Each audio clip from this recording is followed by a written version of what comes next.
नमस्कार मित्रों, इस क्लास में आपका स्वागत है।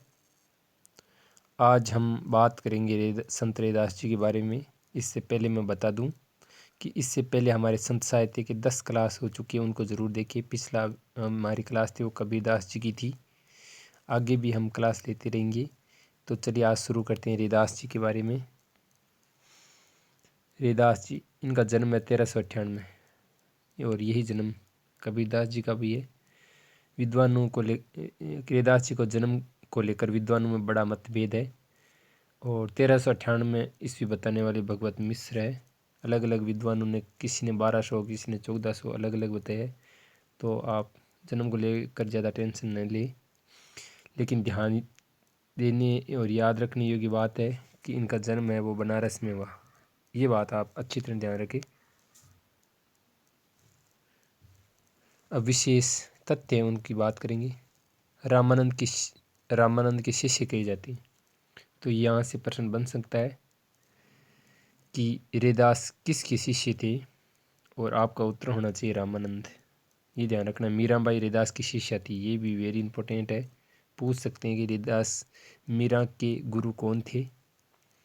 तो रैदास जी इनके गुरु थे, मीरा इनकी शिष्या थी। रैदास जी हैं वो काशी के आसपास रहते थे। ये ध्यान रखना है। रैदास के पद आदि गुरु ग्रंथ साहिब में संकलित है।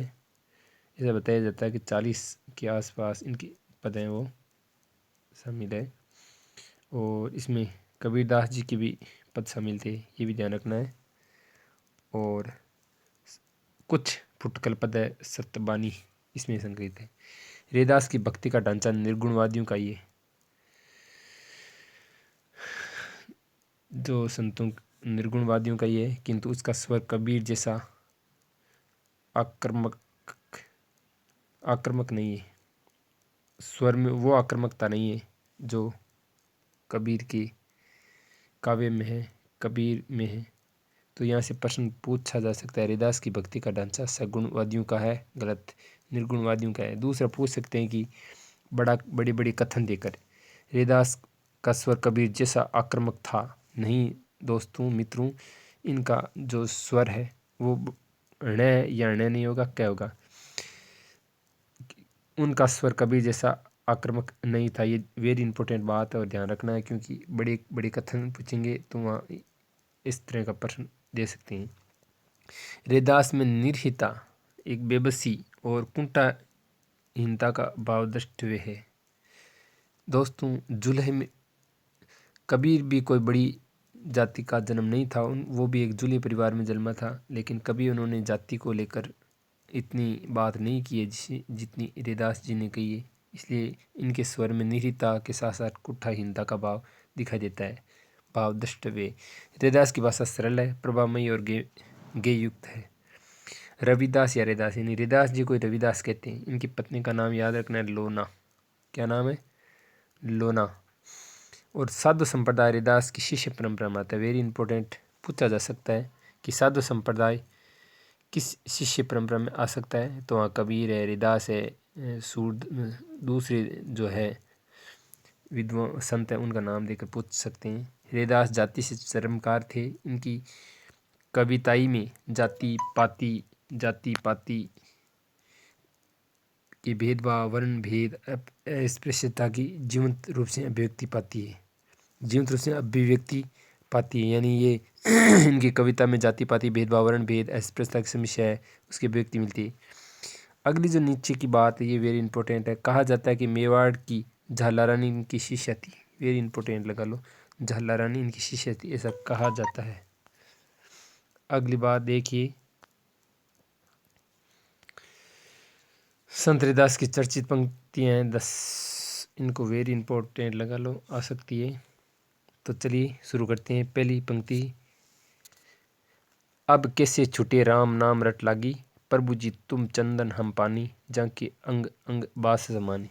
वेरी इंपॉर्टेंट है ये पंक्ति, पूछा जा सकता है। कई परीक्षा में पूछा गया है। थावर जंगम कीट पतंगा, पूरी रहियो हरी राई। ये पूछी जा सकती है। मन चंगा तो कटौती गंगा, काफ़ी लोकप्रिय पंक्ति है, ये भी आपको ध्यान रखना है। चौथा देखिए, चंद सूर नहीं राति दिवस नहीं। धरनी आकाश न भाई, कर्म अक्रम नहीं, शुभ अशुभ नहीं, कही देहु बढ़ाई। तो ये भी ध्यान रखना। गुण निर्गुण कहिए नहीं जाकी, जाति ओछा पाती ओछा, ओछा जन्म हमारा।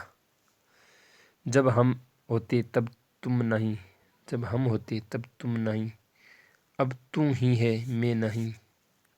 जाके कुटुंब सब सब ढोर ढोवत। ऐसा कहते हैं कि हमारे जो कुटुंब है वो सब पशुओं को ढोते हैं या चराते हैं।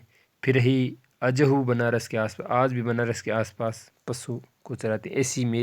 ऐसी मेरी जाति विख्यात चमारा। तो दोस्तों ये पंक्तियाँ आपको ध्यान रखनी है। तो ये कबीर, ऐसा लग रहा है कबीर की पंक्ति, लेकिन नहीं। कौन सी? जब हम होते हैं तब तुम नहीं, अब अब अब तू ही अब तू ही मैं नहीं। ऐसा लग रहा है कबीर की, लेकिन कबीर की नहीं, ये रविदास जी की। अगली पंक्ति ये देखो, ऐसी मेरी जाति विख्यात चमारा, माधव क्या कहिए प्रभु ऐसा, जैसा मन ही कोई न जैसा। ऐसा लग रहा है ये कबीर, सूरदास जी, मीरा की पंक्ति है, लेकिन ये रविदास की। मैंने यहाँ वही पंक्तियाँ शामिल की है जो काफ़ी महत्वपूर्ण थी। और आगे चलते हैं। ये जो कथन है काफ़ी इम्पोर्टेंट है। ये कथन आप ध्यान रखें, डॉक्टर बच्चन सिंह का, और काफ़ी महत्वपूर्ण है। कबीर की कविता में ओज, अक्खड़ता और प्रखरता थी कबीर की, लेकिन रविदास में क्या है? शांति है। कोई ओज नहीं है, कोई अक्खड़ता नहीं है, शांति है, संयम और विनम्रता है।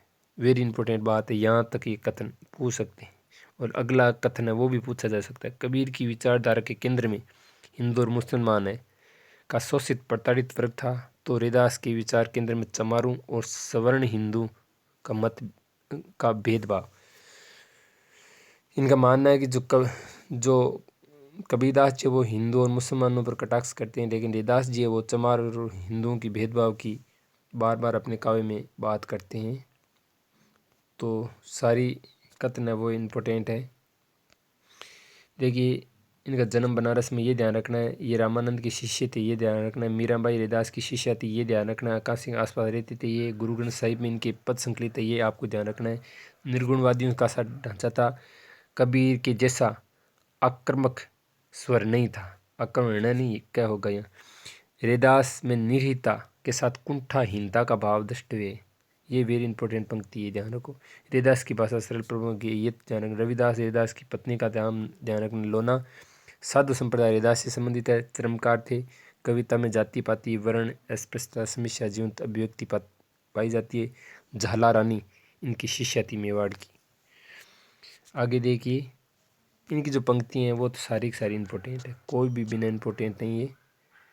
और ये तो आपको ध्यान रखना ही रखना है। ये पंक्ति, सारी पंक्ति इम्पोर्टेंट है, सभी ध्यान रखो। बच्चन सिंह जी का ये कथन है, वेरी इंपॉर्टेंट है, ध्यान रखना है। तो प्यारे मित्रों, यह हम अपनी क्लास को विराम देंगे। इससे पहले आप मेरे चैनल को सब्सक्राइब ज़रूर कर लें, ताकि आपको नोटिफिकेशन मिले और मुझे मिले अभिप्रेरणा और वीडियो बनाने के लिए। तो मैं अपनी क्लास को यहीं विराम देता हूँ। आगे भी मैं क्लास लेता रहूँगा, और पिछली क्लास भी आप ज़रूर देखें। धन्यवाद साथियों।